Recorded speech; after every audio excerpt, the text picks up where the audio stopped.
Alô, pastor Walter Brunelli, que eu tanto amo e admiro. Estou aqui para perguntar o seguinte: explica para a gente qual é a diferença do arminianismo para o calvinismo no que diz respeito à salvação. Tenho certeza que você vai ter uma resposta muito prática, objetiva, sucinta e maravilhosa sobre esse assunto. Beijo.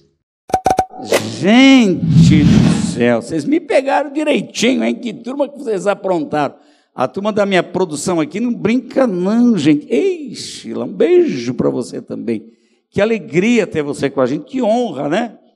Olha aí, foi Nani, Sheila, que beleza. Bem, nós temos dois teólogos na história. O Calvino, ele segue a linha agostiniana, que acredita que somente os predestinados, eleitos, são salvos e os que não são predestinados são condenados. Já Jacob Armínio, que foi da escola de Genebra, aluno da escola de Calvino, ele era calvinista, mas discordou da soteriologia de Calvino. Imagina, como é que a gente pode crer num Deus que escolhe? Existe um livre-arbítrio, então ele defende o livre-arbítrio. Mas o termo predestinação aparece tanto em Efésios quanto em Romanos. Mas os dois textos deixam claro, quando aparece a expressão, que não está se referindo à predestinação do indivíduo, Walter, Sheila, Nani e outros, não, Ricardo e assim por diante. A predestinação é corporativa, não individual. Ele predestinou o povo. Então, no caso de Romanos, ele vai citar Esaú e Jacó, que são, na verdade, são dois irmãos, mas Deus escolhe um e não escolhe outro. Mas eles representam nação, tá bom? E no caso de Efésios, a igreja de Éfeso é uma igreja que tem como foco central a carta, é tratar da igreja universal. Então ele não está tratando de indivíduos, a igreja é predestinada. Assim como Israel é um povo eleito, a igreja também. Então nós seguimos a persuasão arminiana e não calvinista, porque nós acreditamos, diferente de Armínio, que diz que a salvação é limitada somente para aqueles que são predestinados. Tá bom? Temos outra pergunta. Olá, pastor Walter, a paz do Senhor, tudo bem? Aqui é o presbítero Fernando, da igreja Bereana Cotia, e eu tenho uma pergunta para o senhor. Se não há predestinação, por que em Romanos 9,13 diz que Deus amou a Jacó e aborreceu Esaú? E no versículo 15, ele diz que se compadece de quem quer e que tem misericórdia de quem quer. Se não há predestinação, o porquê disso?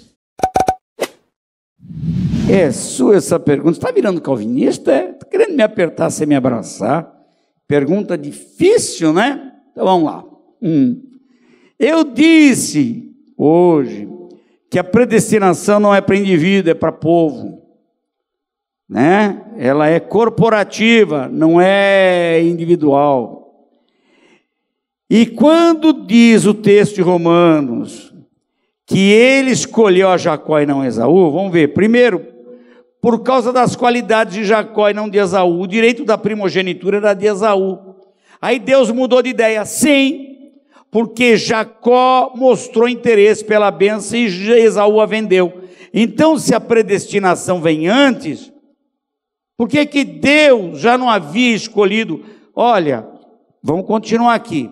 Jacó, como pessoa, não está em foco, como Esaú, como pessoa, também não está em foco. Se você for na galeria dos heróis da fé, você vê que eles estão muito bem lá, no capítulo 11 de Hebreus.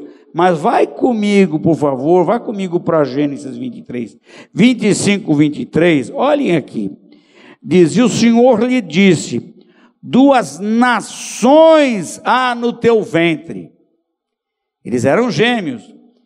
Não disse duas crianças, dois meninos, dois indivíduos, mas duas nações.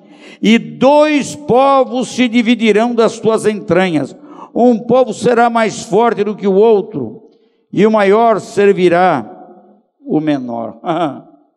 Aqui os descendentes de Esaú foram os edomitas, e os descendentes de Jacó, os judeus. Então, houve uma escolha lá atrás. Houve uma escolha lá atrás. Deus mostrou interesse por Jacó, porque Jacó teve interesse na bênção. Esaú não teve interesse.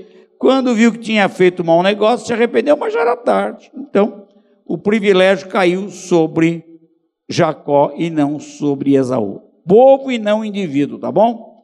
Então, dá para entender que não é o que se acentua no calvinismo, não. Que Deus vai com a cara de um, não vai com a cara de outro. Escolhe um e não escolhe outro, tá? Outra pergunta. Paz do Senhor, irmãos. Presbítero André, aqui de Jardim Belmonte. Pastor Walter, o que se entende por supralapsarianismo? Obrigado, Deus abençoe. Eu gosto de você, André, você é um estudioso da palavra. Bem, olha só, esse termo os calvinistas não gostam de usar, mas ele foi empregado mais por Teodoro Beza, que é o sucessor de João Calvino. João Calvino traz a doutrina da predestinação, a teologia da predestinação, e quando ele morre, Teodoro Beza assume a direção do seminário que ele havia fundado, né? Ele é um teólogo também, e ele vai mais longe que o próprio Calvino.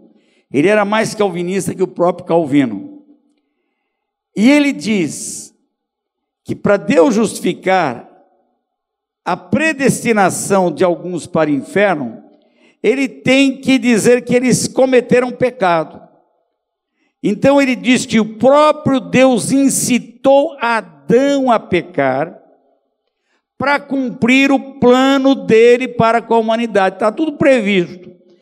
Eu acho isso tão estranho. Aí Deus se torna cúmplice do pecado humano, e ele lava as mãos e sai fora e diz assim, não tinha nada a ver com isso. Foi ele que pecou porque quis. Deus, parece uma brincadeira, né? Para teólogos de tanto peso, e eu não entendo como tanta gente segue esse pensamento, porque não faz o menor sentido. Supralapsarianismo, lapso é pecado, supra é o que vem em cima do pecado, é a força que empurra o homem para pecar, para Deus dizer, está vendo que eu não trouxe para o céu? Porque ele pecou, mas ele forçou a situação, fez isso com Adão, né? Essa é a ideia, e quem desenvolveu mais foi mesmo o Teodoro Beza, né? Aliás, ele foi até rejeitado, inclusive, por muitos calvinistas, por causa dos seus exageros, seus determinismos.